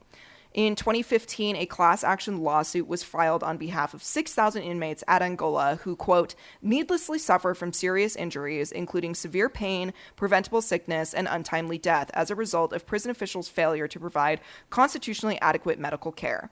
And, you know, this isn't just injuries from the rodeo. This is like everyday prison shit that goes down. Because they're doing hard labor in fucking blistering heat. Yes. In 2021, a federal judge ruled that, quote, medical care at Angola amounts to cruel and unusual punishment and violates the Americans with Disabilities Act. And then this is a quote from that same article. Quote, this ruling today affirms what we have been saying for years. The men incarcerated at Angola have been subjected to completely inadequate medical care and discrimination based on their disabilities, says Mercedes Montaignes, executive director of the Promise of Justice Initiative and co-lead counsel for plaintiffs. Going forward, prison officials will have to start fulfilling their constitutional obligation to provide adequate medical care and disability accommodations to everyone incarcerated there, no matter how young, old, healthy, or sick. Everything we found when we began investigating this case more than 6 years ago was occurring against the backdrop of Angola's brutal history of slavery and convict leasing, says Montaignes. People were being forced out into the fields and into factories to work and were not being treated for their injuries and heat stroke. Men risk their lives at the prison rodeo every year, which generates millions of dollars in profits for the prison, and were not being treated for their broken bones. People were dying prematurely from treatable cancers. Now we can tell our clients who have bravely been with us on this case since the beginning that things are finally going to change, end quote. Sorry, I know that was kind of long, but it was just illustrated this very well. It's absolutely insane that everywhere else would fucking let this continue. Like, yeah. It's like the fucking government. Like, and I mean, I don't know. The fucking government doesn't protect anyone. I know. But it's like you would think that like at this point in our history that like a convict rodeo where these dudes are getting, I mean, literally having their spines snapped and becoming quadriplegics, that like, it's like, I guess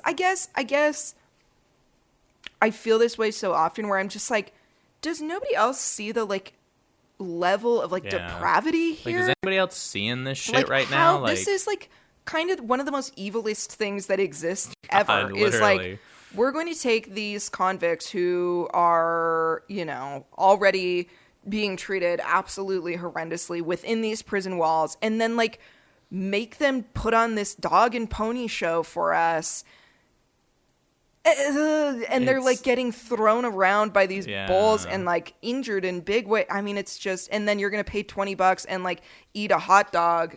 Shiv is eating a leaf. Yeah. Watch it from the fucking sidelines. Yeah. Like, and watch it. Like, you're going to bring your family and like get popcorn and hot dogs. And you're like, whoopee. I love this. Wow. The fucking rodeo where the poker players almost die every time. Yeah. Like, oh, look at that. The convict got his back broken. Yeah. Ain't that fun, Johnny? Yeah. Little Johnny? God, dude. I know. This rodeo makes around $2 million per year. Oh, and so good. Yeah. So sick. Yes. And while prison officials claim that the money goes into funding the rodeo and into beneficial programs within the prison, many inmates say they don't see the return within the walls. Sure. Yeah. The rodeo is still going strong to this day with a website up and running and tickets available for purchase. That's so cool, dude. Mm-hmm. So, you know, it's still here. It's still going. It's like part of, there's this whole like website that is about like, there's like a museum about the prison. And, like, not in a chill way. Like, not in, like, a, like, this is there's a dark history here. Yeah. It's like, no, it's like, come check out our crazy prison. Why don't you watch some fucking guys get their shit wrecked. Yeah, and basically die. Our little death event that we hold every year where people die. Mm-hmm. Bring your kids to watch prisoners die. Like, what the fuck do you mean, dude? Yeah. And again, like, oh my God, it's the for-profit prison. Yep. That makes $2 million a year. Yes. On a fucking rodeo. Mm-hmm. Also has a goddamn plantation. Yep. A literal plantation. Is earning money from Tyson and other huge corporations. Yep. and then I'm sure is taking state money because it's a prison. Yep. And then and then what? The prisoners don't even fucking see any of this like funding that's going to them. Absolutely. I mean, you joking? Literally, dude? the lawsuit about the hospitals went down in there was finally a ruling in 2021 about the hospital. Like, it's that's like cool. Yeah, but they can't even provide adequate medical care when you're making $2 million a year off the backs of off the broken backs of these prisoners. Literally. At this you're making $8 million from the plantation, and you're making $2 million from this like insane fucking rodeo show that you do. But like, why are people still dying in your medical centers then? God. If you are really making this much money, you should be able to, and you're claiming that it's going back to the facility. Of course. Why are you getting sued over the like lack of medical care here? Fucking trickle down economics. Exactly. Dude. Bitch ass. Dude, I'm so mad. I know. I'm so mad. I knew that this was one that would really get me going. I'm so fucking mad. It's shameful, dude. Like it's shameful. If I had to tell someone from another country this story, yes, I would be ashamed of my we're like live in America. Right. Like, that is can shameful. you imagine telling like a Swedish person like, yeah, well, we have these for-profit prisons, and then there's this one for-profit prison that like all the other for-profit prisons stopped doing these rodeos because it's so bad and dangerous and people are dying and getting maimed for life after this. So yeah, that's a thing, and you can buy tickets for $20 to go to this show. Yeah. So that's what we do in America. So that's like what we're all about. So that's what our country's doing. How's your free healthcare treating you? Yeah, how's your actual like rehabilitative prisons? Yeah, like that are like a beautiful like Swedish architect has made, and they're like so nice inside. Yeah. Oh my God. Oh, that's such fucking an awesome country that we live in. It's so cool, dude. Jesus, dude. Oh, no notes, man. I know. Oh my God. I love it here. Anyway, let's take a break. Let's do that. And then I'm gonna tell you about the Land Down Under. Oh God. Oh boy. Which will be fun. It's maybe not as bad as this, but it's not great, that's for sure. Anyway. Break.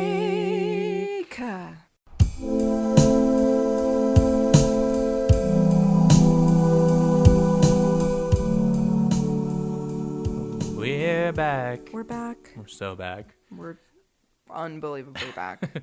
So my and I'm really proud of this title that I named my article. It's Good Day Inmate. That was really nice. Thank you. That's really great. I thought long and hard about it. I'm sure you did. I definitely have not been doing as many good punny titles anymore. I got to get back into that. It's it's a lifestyle. It is. Sometimes It's kind of you are like kind of a wizard with the puns, I have to say. Thank you. Yeah. Thank you. I don't know why. I just I've always liked puns. It comes naturally to you. I remember my 6th grade teacher when she was trying to explain to us what like a pun was, and her example, and I don't know why I've never forgot this. I love this. But her example of a pun was like, imagine you're seeing a play about bread, and they say you're toasted. That would be a pun, and I've never forgot that. That's really to this day. That's and really funny. From that day forward, my life was changed. Yeah, you were like, wait, this is comedy This is genius. hilarious, dude. Yeah, I love puns. Anyway, for years and years, millennia even, people have been asking the question, or maybe it's not really a question, have been making the statement, I met a strange lady, she made me nervous. She took me in and made me breakfast. Men at Work, the band. Yep. But most people do not ask where the strange lady came from. And that's what I'm here to answer, folks. Thank God. It's about time. What do you, Phoebe, think of when you think of Australia?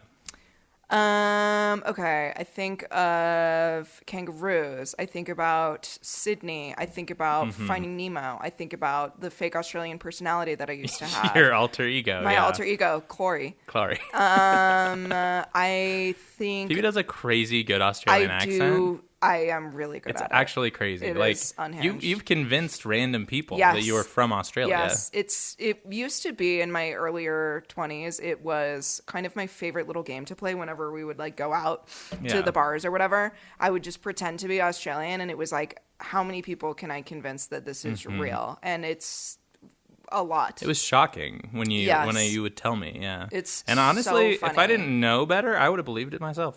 I'm not gonna lie. I think I've said it once, and I'll say it again. I do have a very weird like. Your thing is puns. I'm great at doing accents. You are good at accents. I can just do an accent, and I do think Australian is probably like my best one. Yeah. I just have a knack for it somehow. I think I was like watching an Australian show or like listening to an Australian like podcast or something, and I just was like, what if I just started doing this? What if I just talked like this? Yeah. What if my voice just did that? Yeah. So that's the picture of Australia in my mind. Beaches, really hot people that are so hot and beautiful, and True. yeah. Well, some of the images that Australia might conjure to some of our listeners is, giant spiders, the outback, Scooby-Doo and the Curse of the Vampire, where they go to Vampire Rock Music Festival. Oh. In the outback of Australia, and they see the Hex Girls there. Hex Girls! That was specifically, maybe that was just me, but I'd watched the fuck out of that one when I was a kid. Uh-huh. And it was good, dude. The Hex Girls were there. We loved the Hex Girls. We're having a good time. Yeah. It was rad. Anyway. Or are we? The Vampire Rock Music Festival in the outback of I wanna Australia. go. Yeah, me too. Don't talk about Bonnaroo unless you've been to the Vampire Right. Rock Music Festival. All valid things to consider. However, one thing I think that people have kind of like vaguely know about but don't have like specifics on is that Australia was originally set up and intended to be a penal colony. This is true. Yeah. Now, of course, with all the land that Britain stole from everyone, everywhere, All the time. there were in fact people living there in what is now modern-day Australia for centuries before Britain got its grubby little hands on it. No way. I know. Who would have guessed? You're telling me there was indigenous folks on this gigantic piece of on land? this huge It wasn't piece just of land, yeah. empty and waiting for anybody to pick it up and take it? Yeah, it was really waiting for the white people to just show up, you know? It's true. No, there were, in fact, Aboriginals on there. Ancestors of Aboriginal folks moved to Australia, it's believed, around 50,000 to 65,000 years ago by land bridges from the glacial period, the last glacial period. And it's, again, believed that they most likely moved from what is now modern-day Southeast Asia. The Aboriginals were doing their thing, and they had some struggles in the early years with the changing climate, but lived relatively peacefully, as most native groups did. And then, of course, the first documented European to discover Australia was a Dutch East India Company ship named the Duyfken, I think. It's Duyfken. Sure. Duyfken.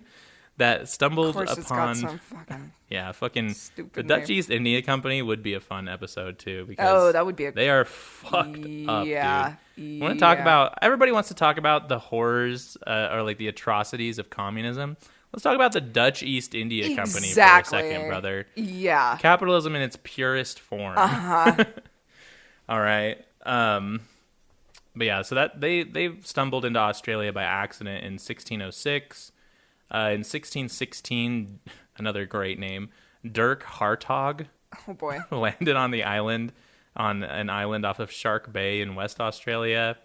In 1622, we saw the ship Leeuwin make its first rounding of the southwest corner. That's not really super remarkable, like a remarkable feat, but considering that like most people died at sea, back then, it was like, wow, we turned the corner of Australia. Right, exactly. In 1628, Dutch ships explored the northern coast of the landmass, and in 1642, Abel Tasman was the first known European expedition to reach Van Diemen's Land. Diemen's Land? Oh. Van Diemen's Land? I don't know. Which is now modern-day Tasmania. And they also seem to have hit and kind of discovered New Zealand. Tasman had a second voyage 2 years later that mapped much of the Australian mainland, which at the time was called New Holland. In March of 1772, Marc Joseph Marion du Fresnay, French ass name, was in command of 2 French ships that reached Van Diemen's Land, and was the first to encounter and also kill one of the native Tasmanians. Oh, cool. Because, of course, the French would do that. Yeah, right. Ever since the Haiti episode, I'm like, of course the fucking French, dude. The French really just love to ruin the lives of indigenous people. They make you think that they're like, oh, wine, poetry, croissants. But no, they fucking they were. No, you're an imperialist. They were up there nation. with Britain for sure. Absolutely. Yeah, France was fully fucking shit. Yeah. The Dutch East India Company thought that colonization of the newfound land was foolish and costly, and didn't see much profit from it, from a land like Australia. However, a cartographer named Emmanuel Bowen wrote in 1747, "It is impossible to conceive a country that promises fairer from its situation than this of Terra Australis. That was beautiful. No longer incognita, as this map demonstrates, but the southern continent discovered. It lies precisely in the richest climates of the world, and therefore whoever perfectly discovers and settles it will become infallibly possessed of territories as rich and fruitful, and as capable of improvement as any that have hitherto been found to either in the East Indies or the West." Damn. Yeah. So he was like, Australia is the fucking place, dude. Let's go. I felt like I was there. Yeah, no, I was kind of trying to do that, yeah. It was good. Thank you. And honestly, I mean, yeah, he was like, oh, you can make a lot of money from this place, but he was like a cartographer, so he just kind of wanted to map it, you know? Yeah. that was. He's like, I just want to make a map, he's man. Like, dude, I gotta get my hands. I gotta get my hands on that Australisi map, you know? John Callender, no relation to Marie, from what I can tell. Who was a Scottish, influential guy, I guess. Okay. He was old-timey influencer. Yeah, I think his Wikipedia page said that he was a famous plagiarist.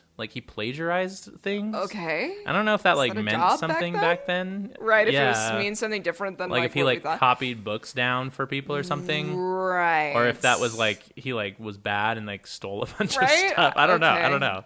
That's all the Wikipedia page said about him. Fascinating. But yeah, he was influential.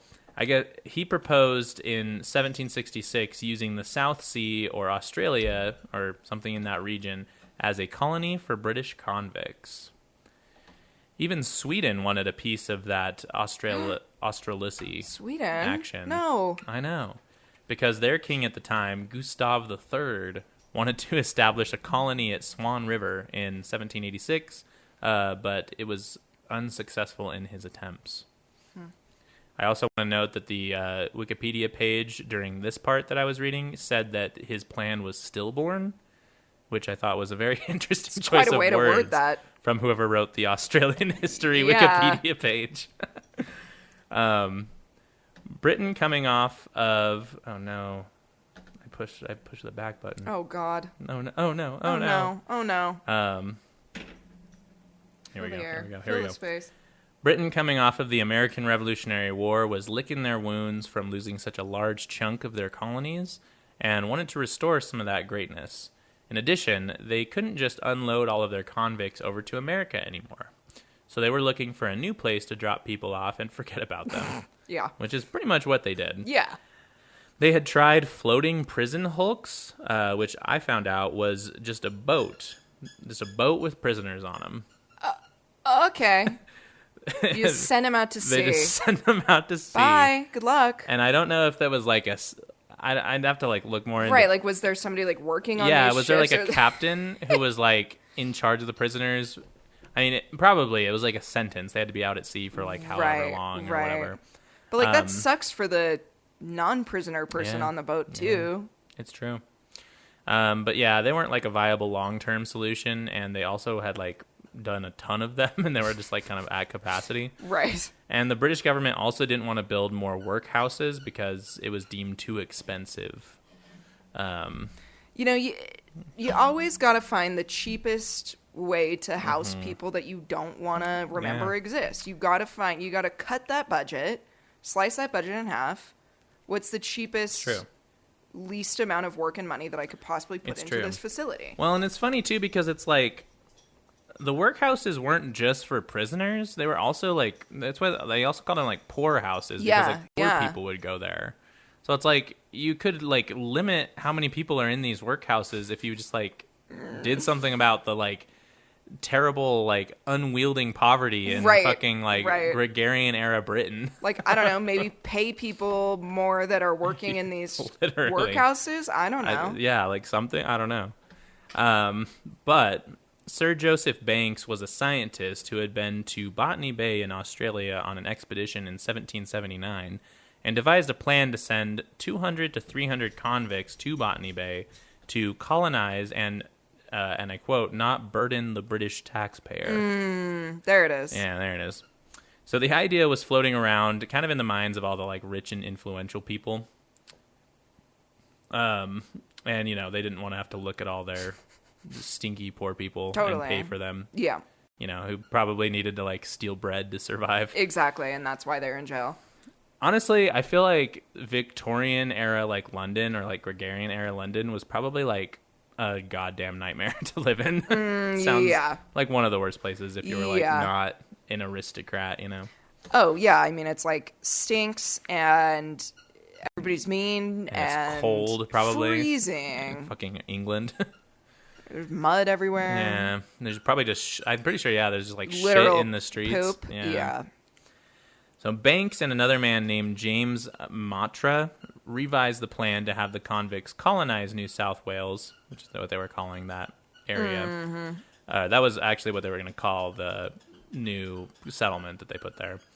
Matra believed that plantations of sugar, cotton, and tobacco could be produced, and timber and hemp could be valuable commodities. Matra even spoke with the Secretary of State, Lord Sidney, and branded the convicts as settlers, so it would seem economically smart and humanitarian. Oh God! They're gonna settle the new frontier for us. Sick fucks. I know.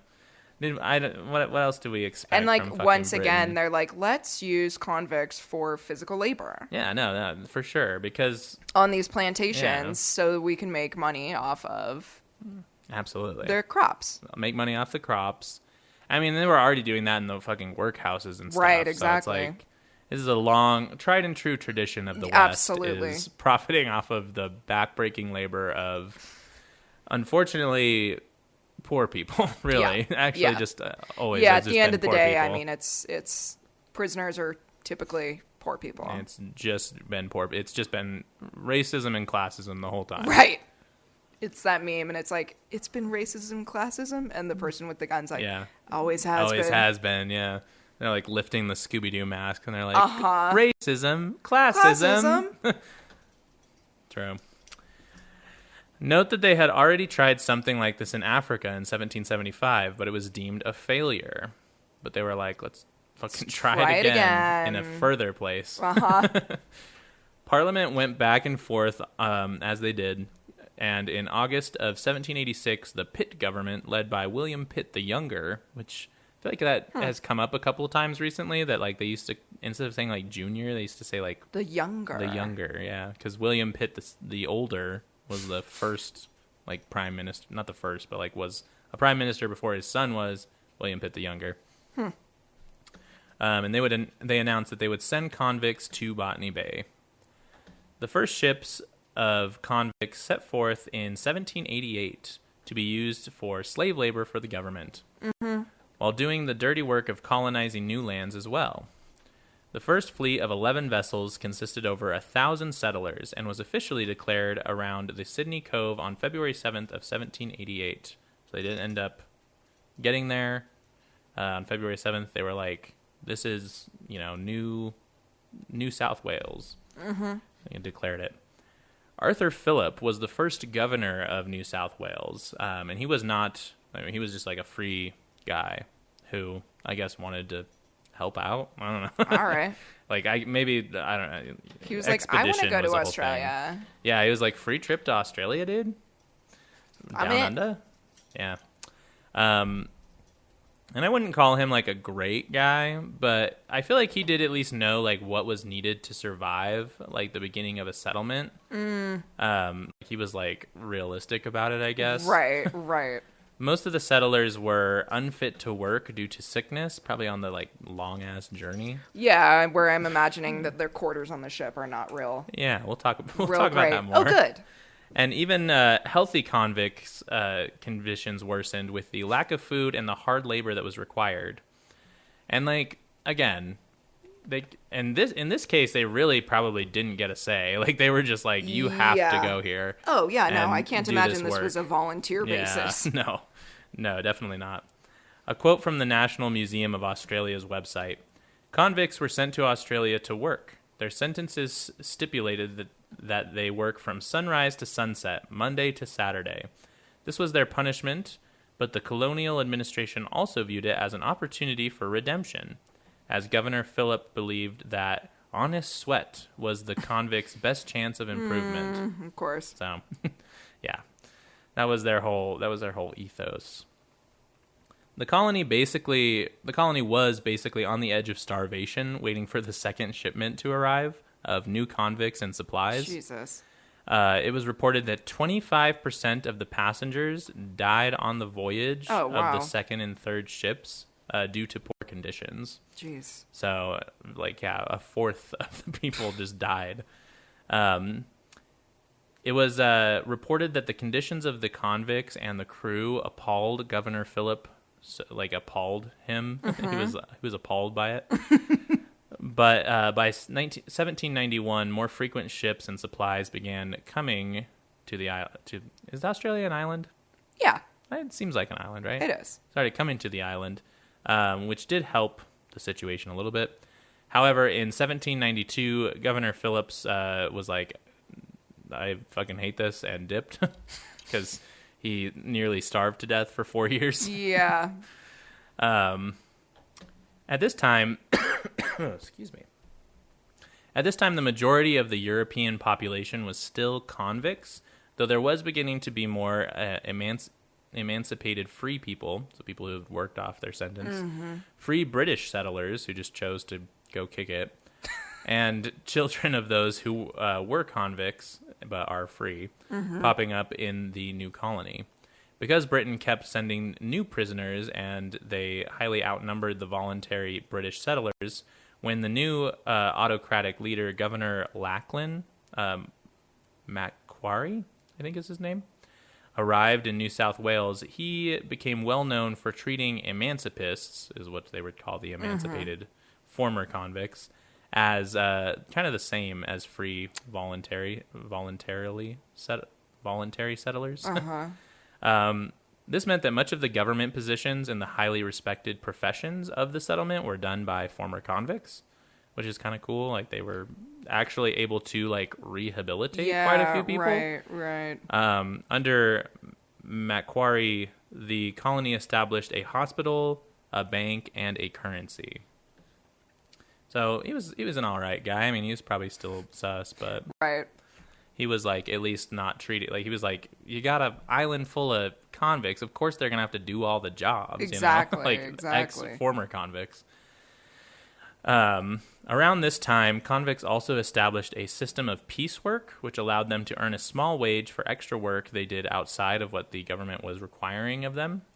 Some were able to work off their sentences and become free settlers, and others even worked for a ticket out of Australia and back to Britain. So a ticket out of there is what they would call it, you know. But of course, Britain, being the cool and rad guys we know and love, decided that it was not going to be good for them to have all their prisoners earning their freedom. So in 1822 and 23, they passed some reforms, which significantly worsened the conditions for convicts. Which, you know, I think that kind of like really nails the heart of the whole thing is like both stories in this case is like, why would they try to rehabilitate when they can make $10 million a year off of a fucking plantation and a rodeo, right? Like, yeah, that pays them to keep prisoners in there. Like, what do you mean? So like, of course they're going to try to incarcerate as many people as they can. And also, of course, they're not going to like make this a system in which you're like leaving. Yeah. Because it's free labor until this person dies. Pretty much. And yeah, it's crazy. And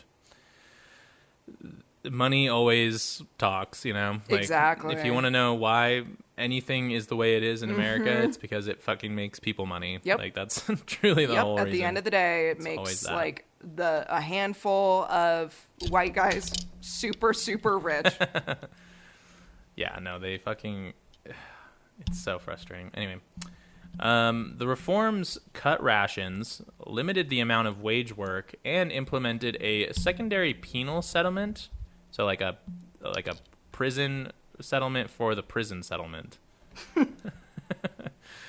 That was isolated for prisoners that broke the rules. And I think isolated, like there was like a bunch of prisoners that were there, but like isolated from like your kind of everyday settlement vibes, right. Yeah.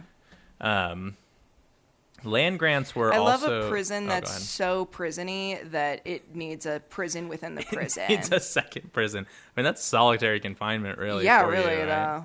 It's just like the super prison. Yeah, exactly. Prison, but yeah, somehow worse. Prison squared, dude. Yeah, it's again, I feel like it's crazy because like a lot of this stuff like isn't that unfathomable to what would just like happen today, Oh, like, exactly. It's wild.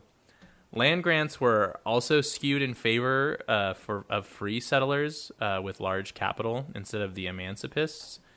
So they were like hey, try to give land to the actual free people rather than the freed people who were convicts. Right.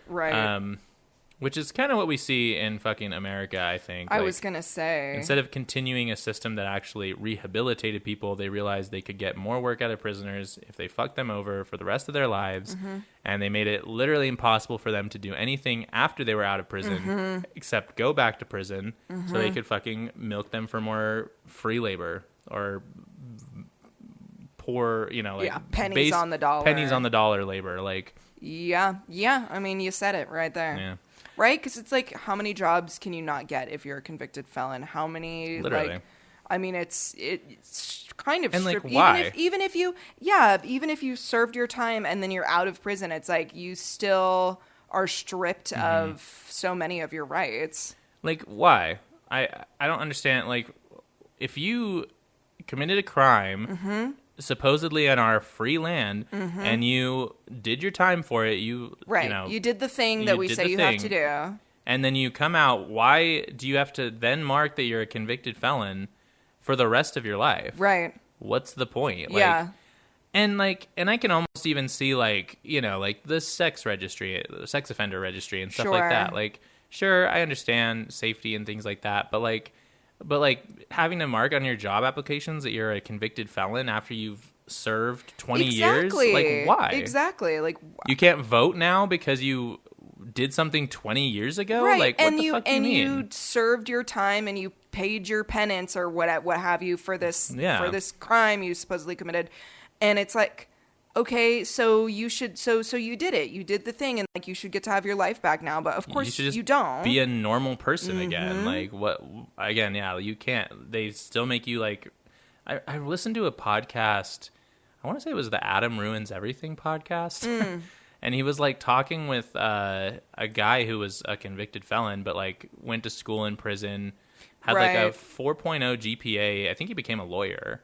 Jeez. And he was like, yeah, like. Colleges would literally, like, I had a 4.0 GPA. Colleges would literally flat out deny my applications because, like, I was a convicted, like, I was a felon. Right. Like, and yeah, now he does, like, work for prisoners and things like that. But yeah, it's crazy. Like, it's such a stigma. It's like you're telling me that you're putting people in prisons because, they need to they're not like worthy members of society or whatever. And it's like, okay. And then you have these people that go through the prison system and like they have 4.0 GPAs. They're like working extraordinarily hard to like be a productive member of society that's like making a good change or whatever, and you still want nothing to do with that. Yeah, because you don't actually give a fuck about Exactly. these people. You want them. You want their free labor, and you want them to just not exist. Yes.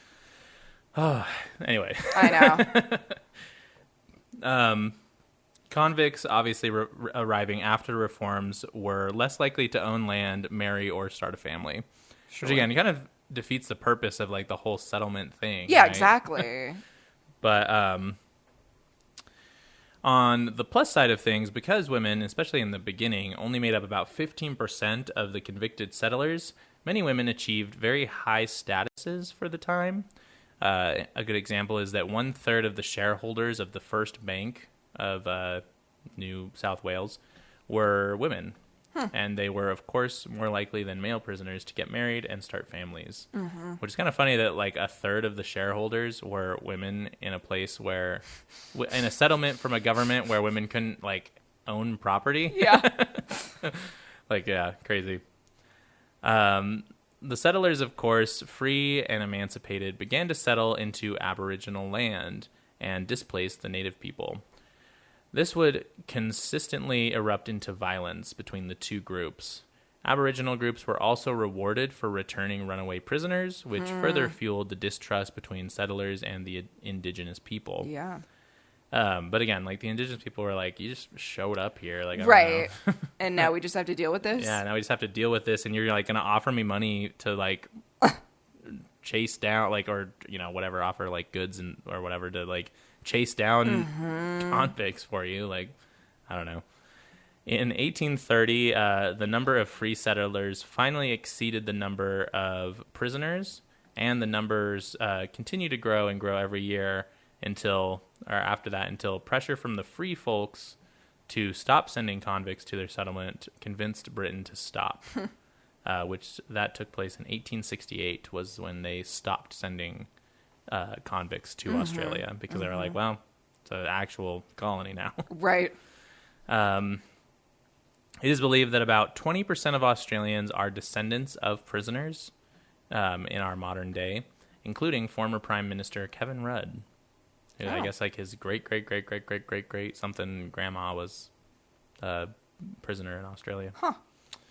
In an article, BBC states, for at least a century after convict transportation ended in 1868, the Australian colonies tried to hide their founding legacy. Historians were met with serious hesitation when they wanted to highlight the injustices of transportation, a harsh punishment that was often sentenced to impoverish people whose crimes were extremely minor, wrote Babette Smith in the book Australians' Birthstain. I don't know. I think maybe that was a pun. Maybe it's just Birthstain, but Australia's Birthstain was the name of the book. From 1788 to 1868, about 161,700 convicts were moved from Britain to Australia, and that is how I wrote that weird. And that is how what we know as modern-day Australia was settled. Wow. Yeah. So pretty crazy. Yeah. And I mean, I guess I didn't put it in here, but like obviously they were very harsh with like their beatings and For like sure. punishments. Like again, runaway slaves. They had Aboriginal groups hunt them down. And stuff like that. So I mean, it was not a good place to.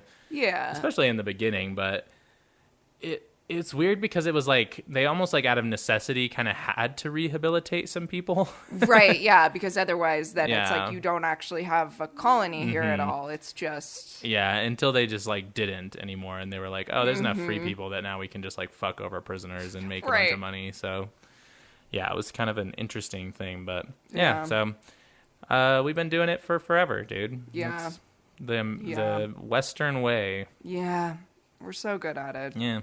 Once again, it's really just slavery rebranded. Yeah, like I said, like there was times when I was writing this where I like almost typed out enslaved people because I was like, it's like again like having the like groups go and hunt down like runaway Like, that was a part where I, like, typed runaway slaves and was like, they're not really slaves. You're They're like, oh, whoops. They're convicts. They're prisoners, Yeah, you know. but it's the same thing. It's, huh? yeah, like, the parallels are paralleling. But yeah, so everything's Damn. really good and bad.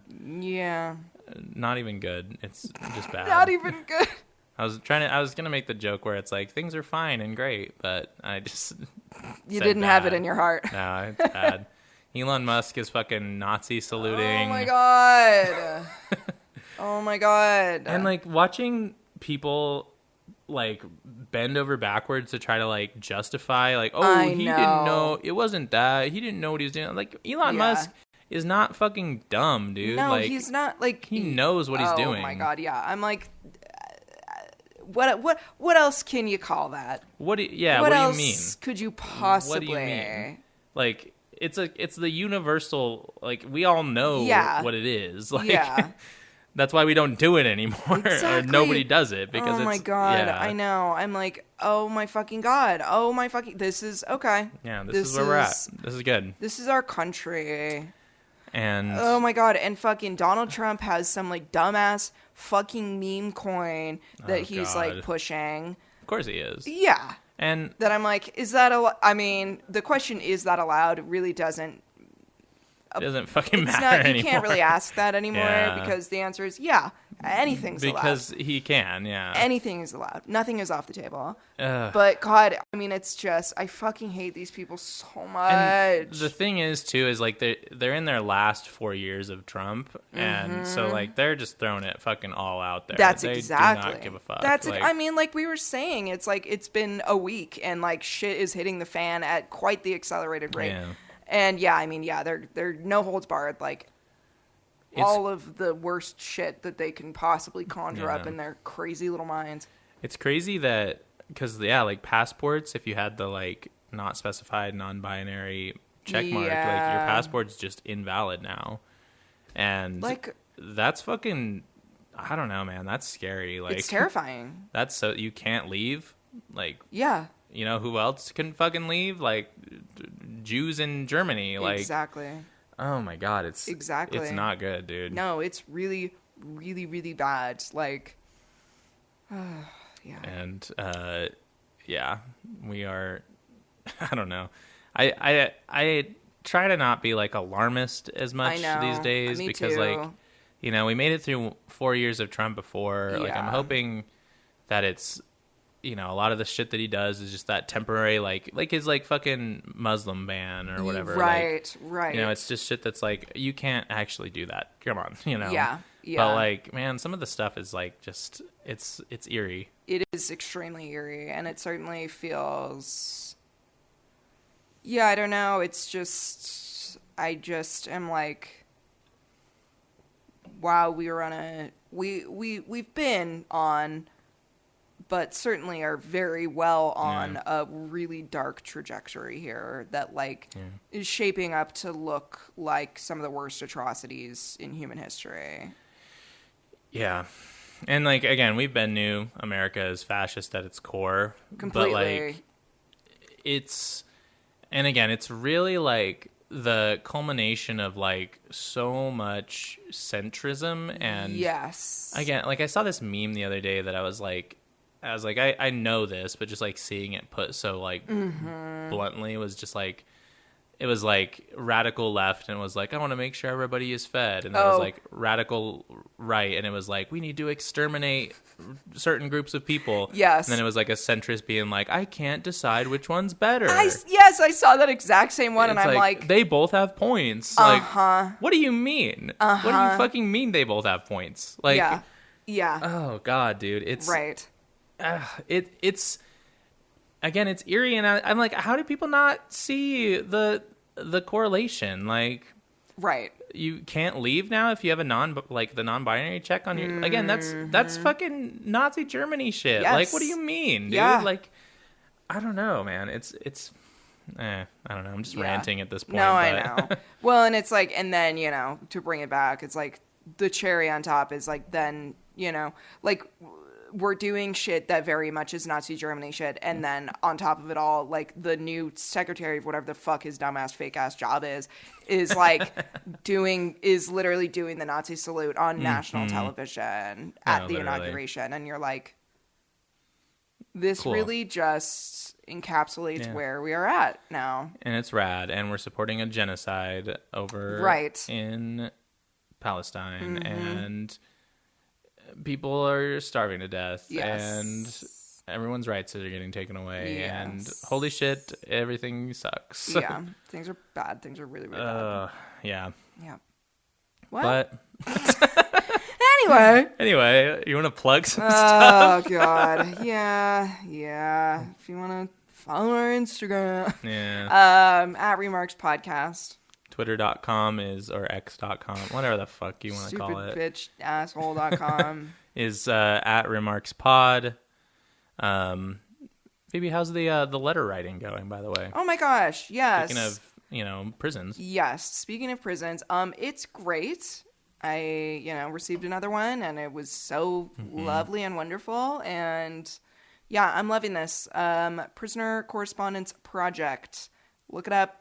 Join. It's all LGBTQ prisoners from all over the states, and yeah, it's a really cool program. So that's rad. So let's speaking of how awful these people's lives are on the inside, let's try to bring a little bit of joy in there. Even just a modicum of joy.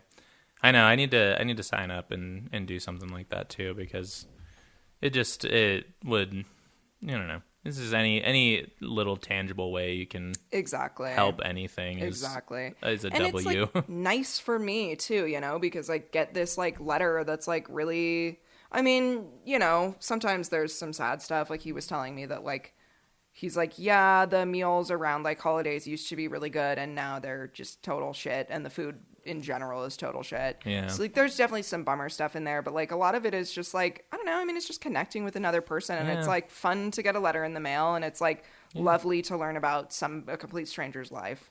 So I agree. It's a positive, definitely, for me. Yeah. Oh, that's rad. Yeah. Anyway, well, we have a Patreon. Oh, it's, just Remarks on Patreon. Find us. You can find some fun bonus episodes. We're pretty funny on there. I think so. It gives a lighter note to the usually depressing stuff. Yeah, I would think so. If you like just our personalities and you want to giggle, you can go follow that. Your personal Twitter, if you'd like? Sure. At Phoebe's Elise. My Instagram is TLACE_19. And I have music that you can listen to. Sure do. It's Taylor Lacey on Spotify. Yep. And I'm gonna put out a new album soon, so that's gonna be fun. God damn, I'm excited. I know, me too. I'm gonna do a little listening party. Please? Oh my gosh, I would love that. I feel like if we got like a bunch of had everybody bring like a pillow and a blanket, Aww. and we all just like sat around, it was like a little sleepover vibe. I would like that a lot. That would be fun. I'm down. Fun. I like that. Well, everyone, we love you. We love you. Thanks for listening. K, love you. Bye.